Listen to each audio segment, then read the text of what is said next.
And I'll try to share my screen. And also I have to open, let's see. Let's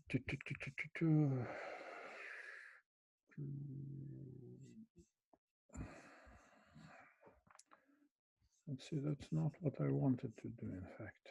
So if I would share my usual screen, but then I want to open my lecture notes, which are here.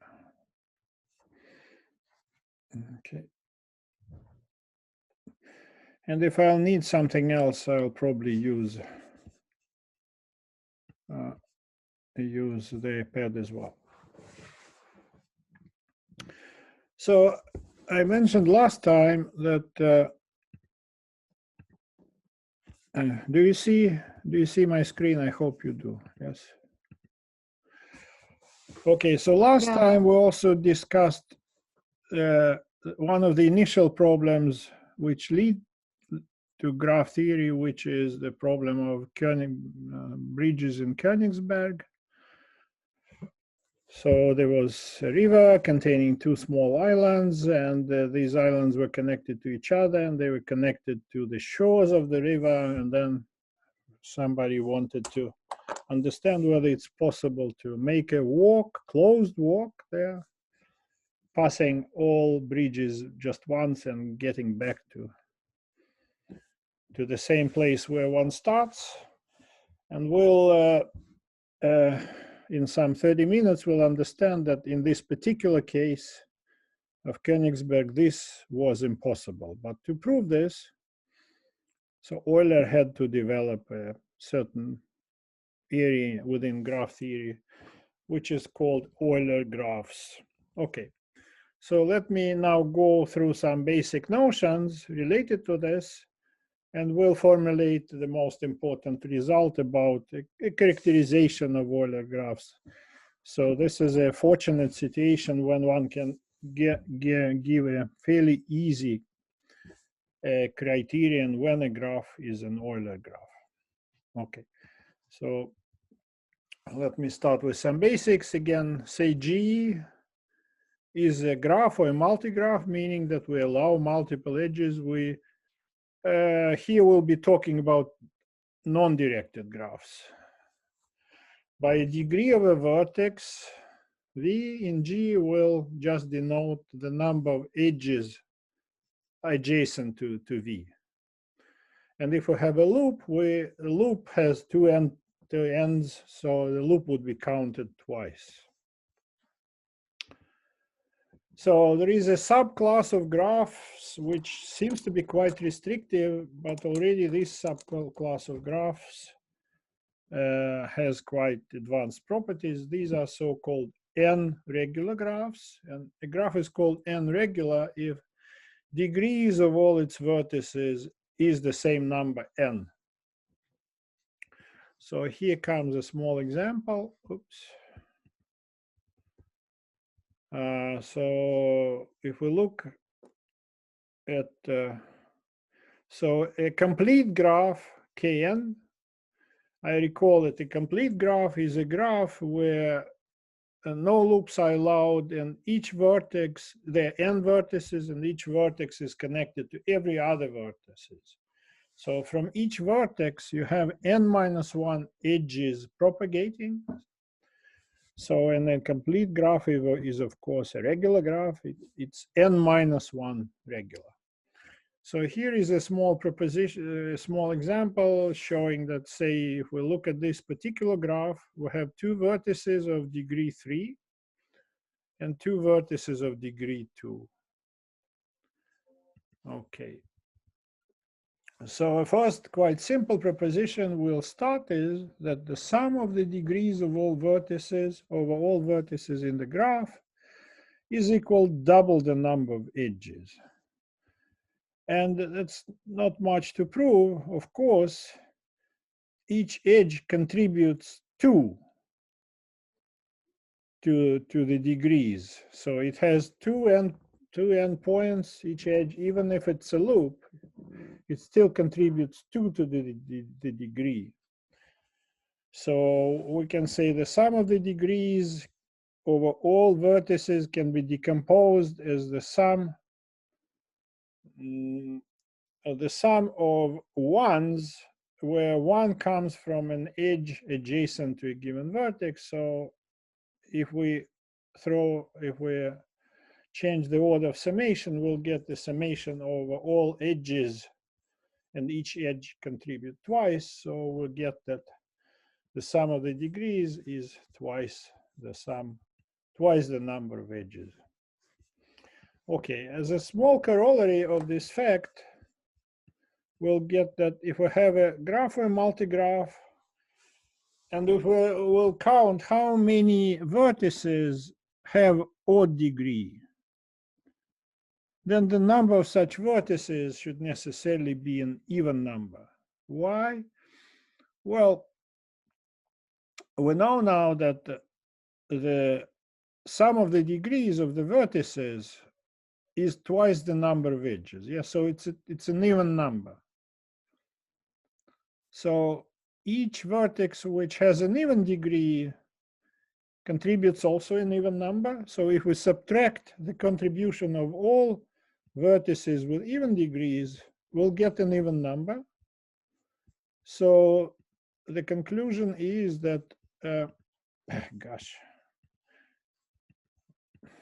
conclusion is that the contribution of all vertices with odd degrees is an even number, which means that the number of vertices with even degree must necessarily be an even number. Okay, so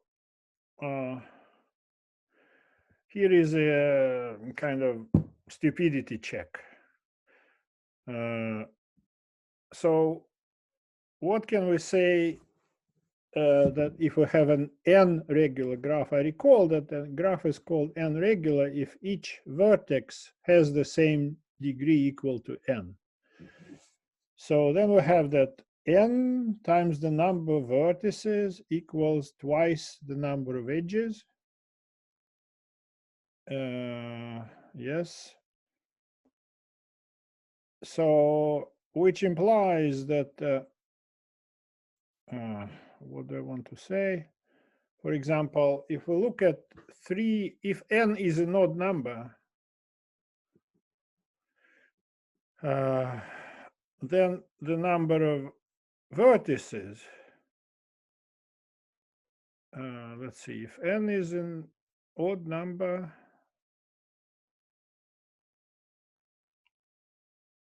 then the number of edges should be divisible by n.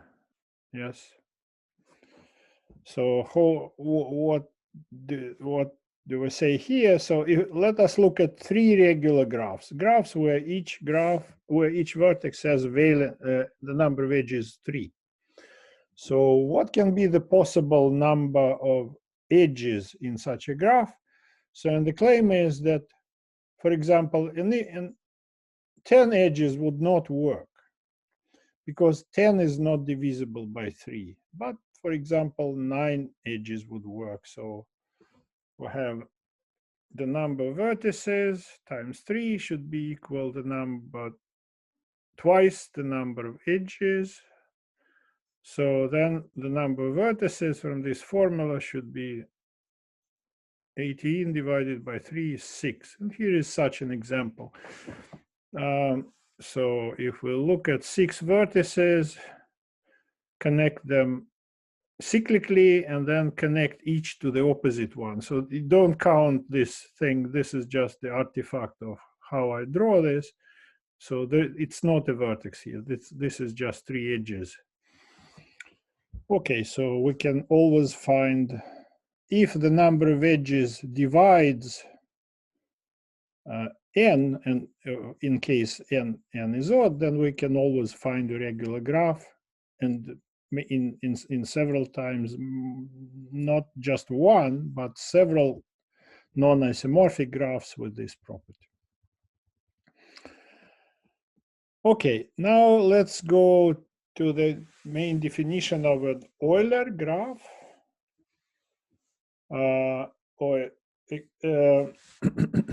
So I have to recall what a circuit or a trail is.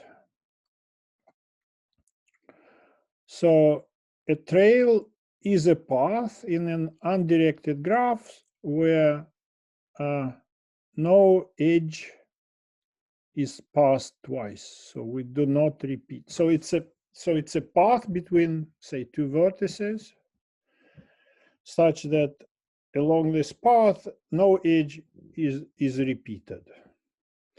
And a circuit is a trail which is closed. So we start with some vertex, we make a closed path coming back and not repeating any edge, then this thing is called a circuit.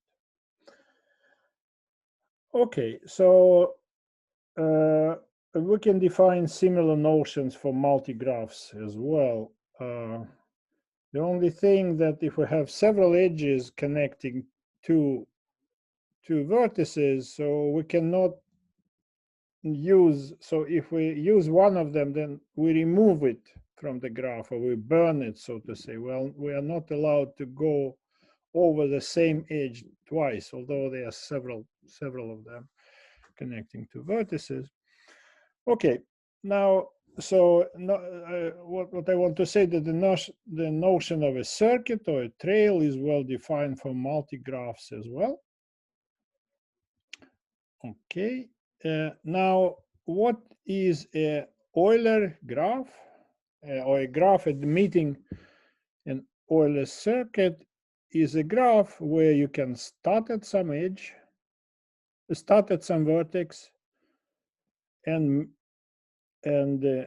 make a trail or make a circuit which comes back to the same edges, to the same vertex, and you use every edge in the graph and exactly once. And you say that the graph admits an Euler trail if you do not require that you start with the same edge, with the same vertex, and come back to the same vertex, but you can start at one vertex, end up at another vertex, but on the way you will use all edges of your graph exactly once. Okay, and now we'll formulate the result which characterize all Euler graphs, all graphs admitting Euler circuits, and also all graphs admitting Euler trails. Okay. And the characterization is really simple and nice. It says that a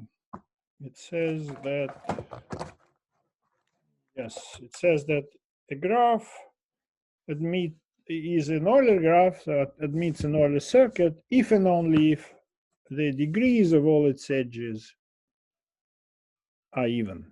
So it's very nice. So you count the degrees, if all of them are even, then your graph is an Euler graph. That's a very nice situation, which is quite seldom. Typically, the characterization of a certain graph theoretical property is much more difficult than this one. Okay, so,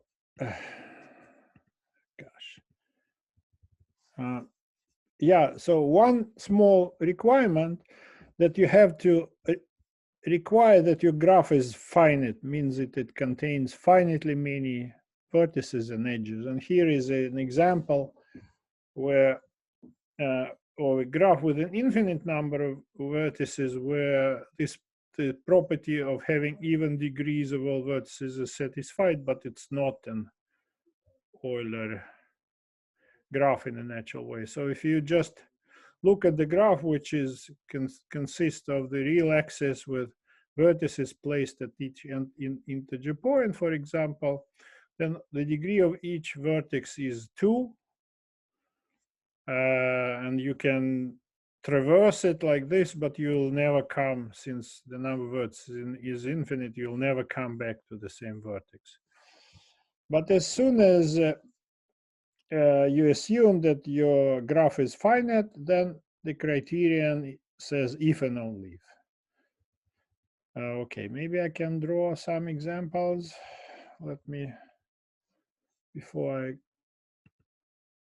start proving things, let me just do some illustrations. Let's see, does it work now? Good. So what do I say? So a graph G is Euler if and only if the finite graph, finite undirected, is Euler if and only if the degree of each vertex is even. Okay, so let's see. And so what is it that we can do? We can do things like this. Yeah. So if we look at my picture here, can I do maybe, let's see. So let me do things like that. Yes. Now it seems that I created a 4 regular graph. Yes, 4 regular graph here. Graph, which means that the degree of each vertex is 4. Yes, in my picture. And now I'm saying that this is an Euler graph. What do I mean by that? That I can start at any vertex. Yeah. Ja. Han kom för det. Han är förträdare. Okay, jag har undervisning. Okay, so yeah, so let's provide such an Euler circuit. Say I'm starting. Let me enumerate my vertices: 1, 2, 3, 4, 5, 6, for example. Then I'm starting here 1, and I'm going 1 to 2, to 2 to 3, to 3 to 4, 4 to 5, 5 to 1, back to 1. Then I can, from 1, I can still go, say, 1 to 3 after that. From 3, I can go 3 to 6. From 6, I can go 6 to 5. 6, let's see, so this I have to go to 6.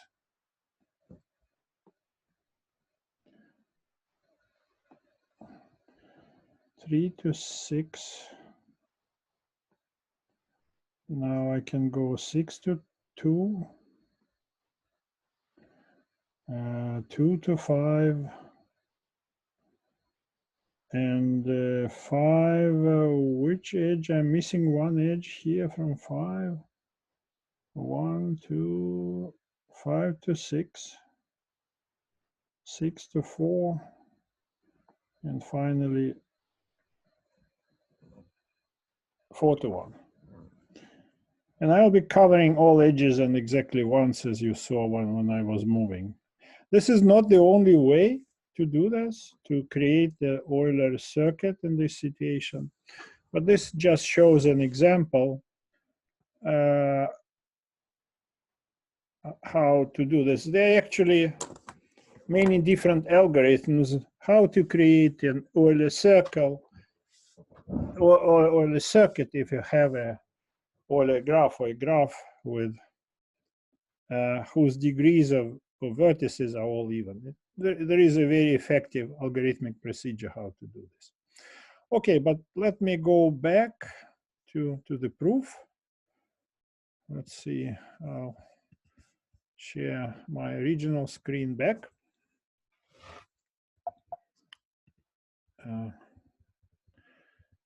And so the proof is based on the following lemma, which is not so complicated. It says, assume that you have a finite, connected, non-trivial, meaning that there is at least some edges, multigraph, whose vertices have an even degree. Then the claim is that there exists a non-trivial circuit in G. A non-trivial circuit means that there is a path starting from some vertex and coming back to this vertex, and never using one and the same edge twice. I'm not requiring this to be an Euler circuit. I'm just saying that there is some non-trivial circuit, at least containing two edges. Maybe you can go back and forth, maybe more complicated, but at least some non-trivial edges. Okay, so our graph is connected. And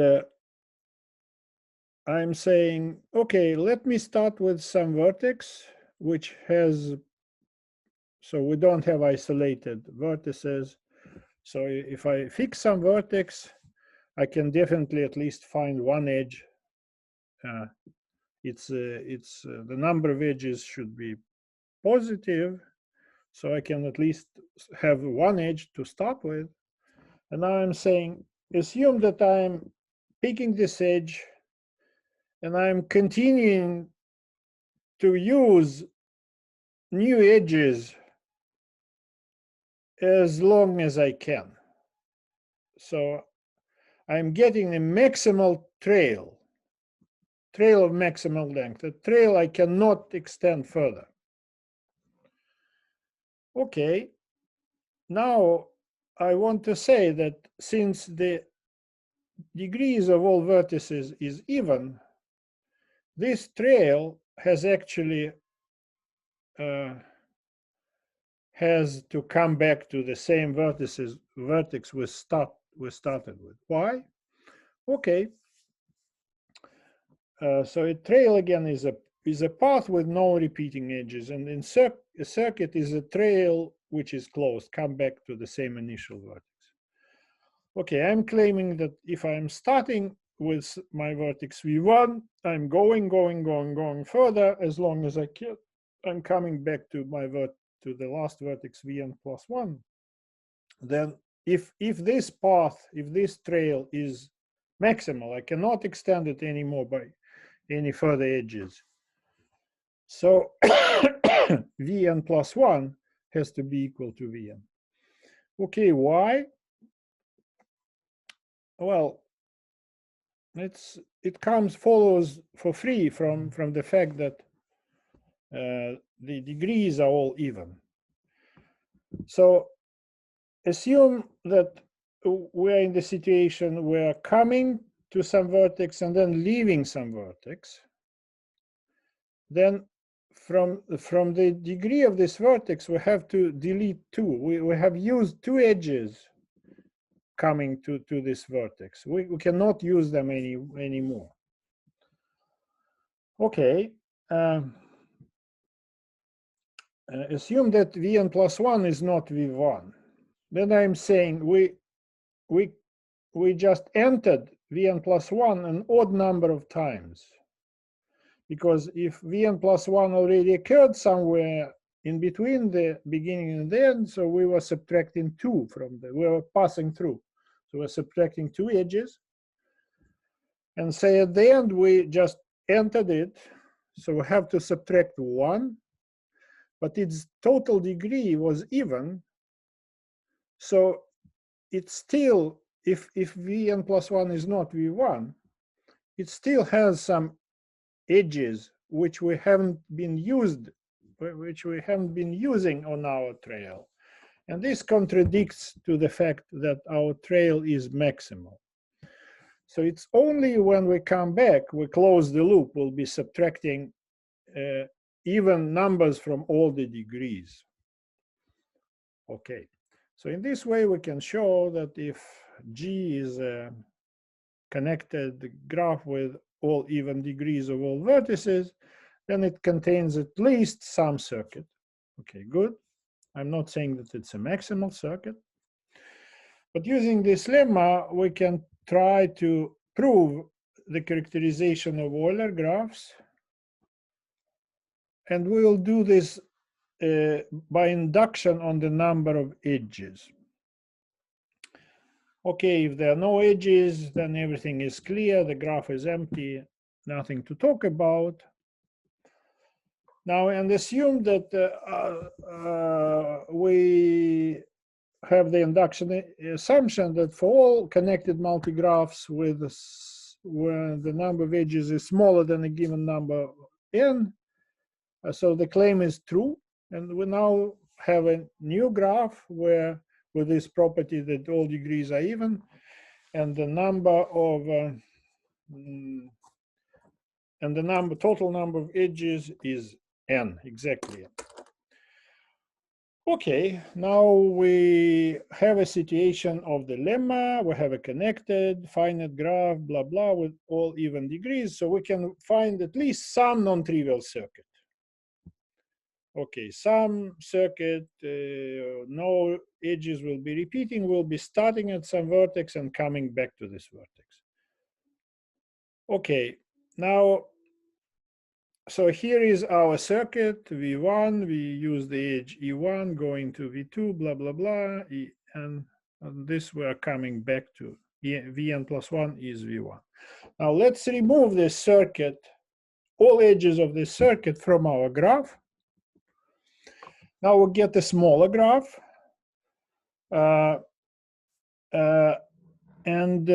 Since we have a circuit, the degrees of each vertex after the removal of all vertices of all edges will still be even, because we're removing from, if we're coming to some vertex, we're coming to it an even number of times in the circuit.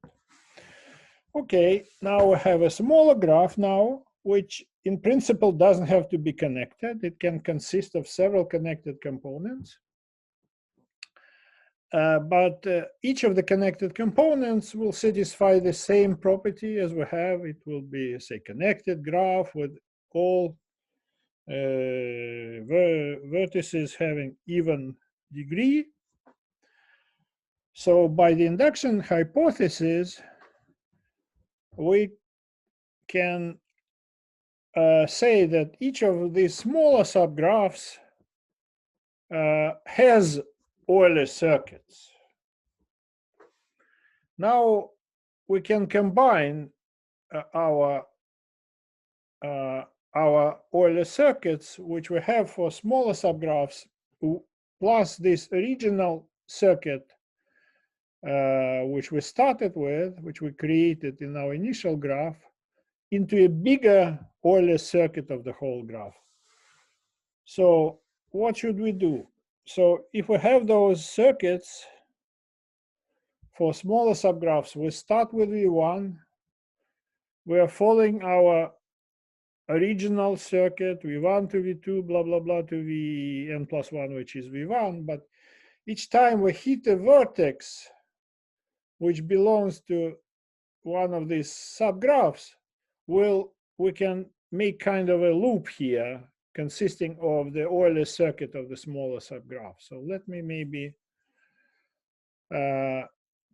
explain what I am doing on a picture. So let's see, come back, good. Okay, so the idea of the proof, it's also a kind of algorithm how to do this. So I can maybe start with the same picture I had before with this 4 regular graph. Let's see, yes, and then we're missing still 2 edges, I guess, like this, yeah. So I'm saying, let me start with some circuit in my original graph. Say this guy, and this guy. This would be my original circuit, just 3 edges. I'll be removing those 3 edges from, so original circuit.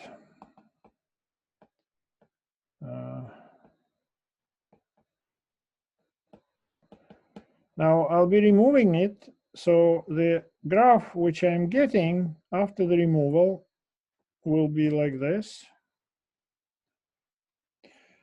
And by induction hypothesis, this graph has an Euler circuit because it's a smaller graph, the number of edges is smaller. Say we have a circuit starting here and going, so let me, so this would be 1, 2, say I'm be going 3, and then I'll be going 4, I'll be going 5, 6, 7, 8, 9. Okay. And here is, say I'm starting here, and this would be my first edge A, then the second edge B, and the third edge C. And here I was starting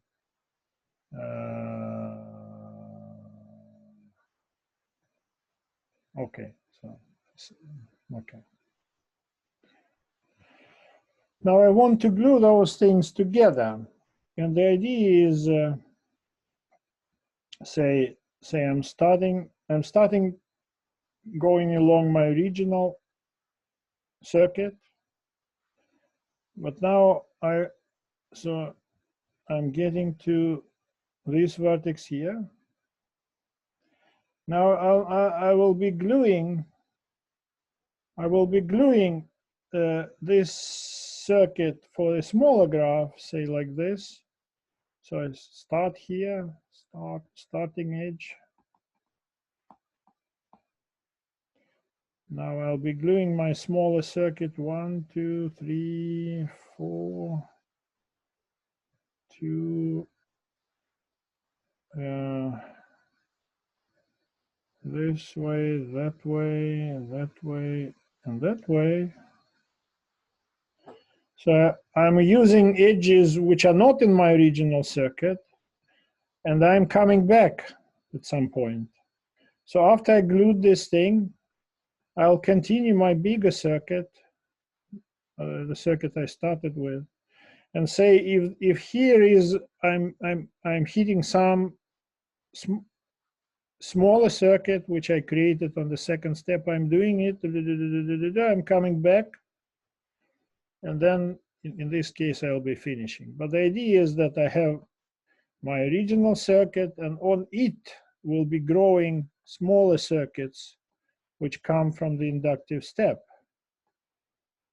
And what I have to do, I'm starting here, for example, I'm following my circuit, teacher, I'm coming to the vertex which is involved in one of the smaller circuits.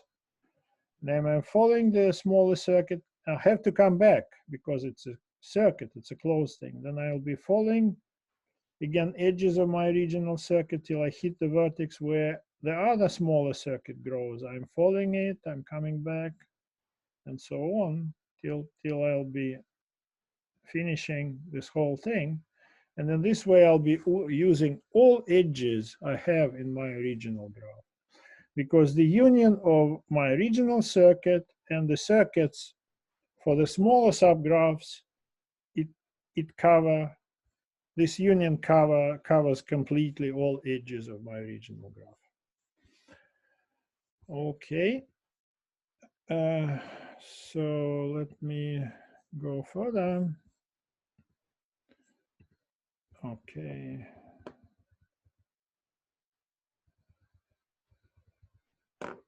Now, finally, we can go back to the situation in Königsberg and see that so the problem which Euler originally worked with has no solution.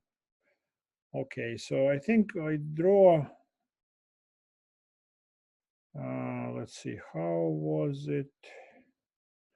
So there were two islands.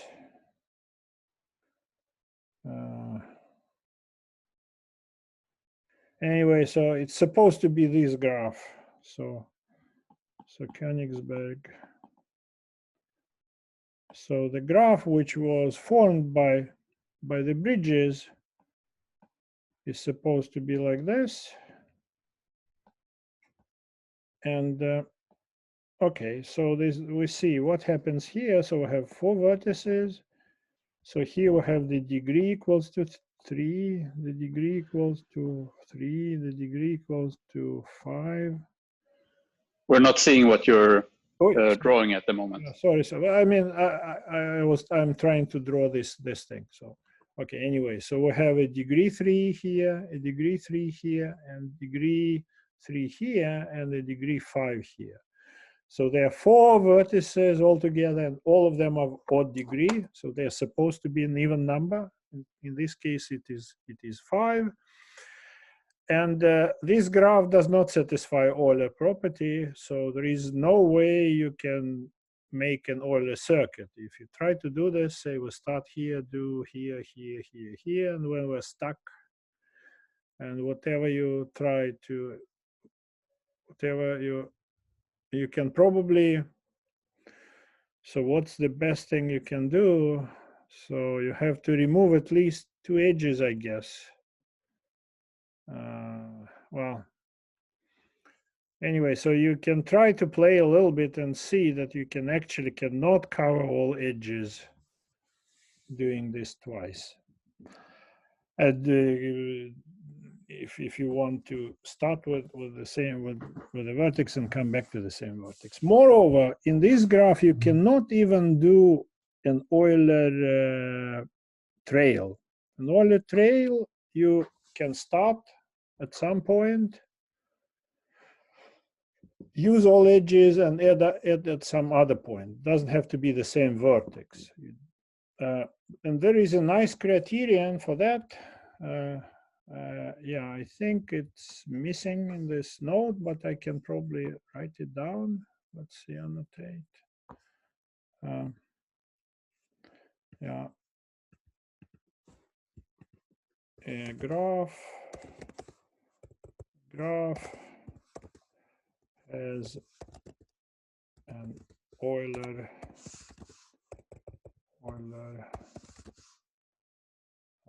trail if and only a connected. I have to a connected finite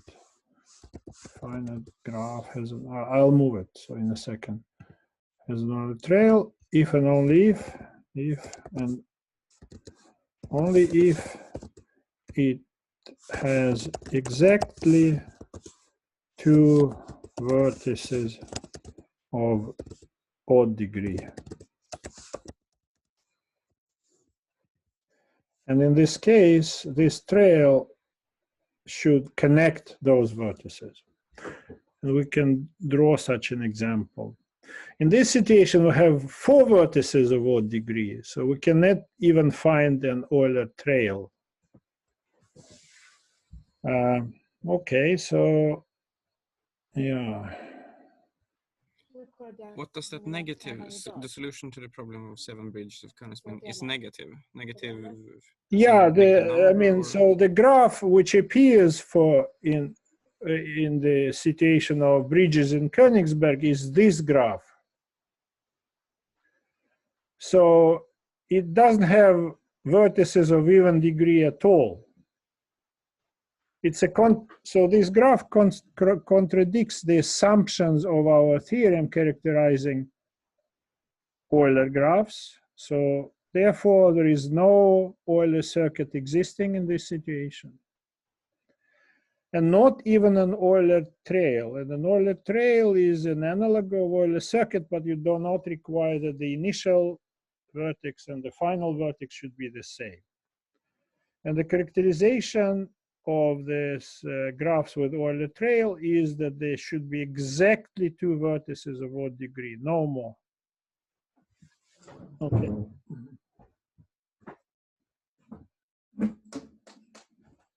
Okay, good. Let's see, what time is it now? Maybe it's time to make a short break.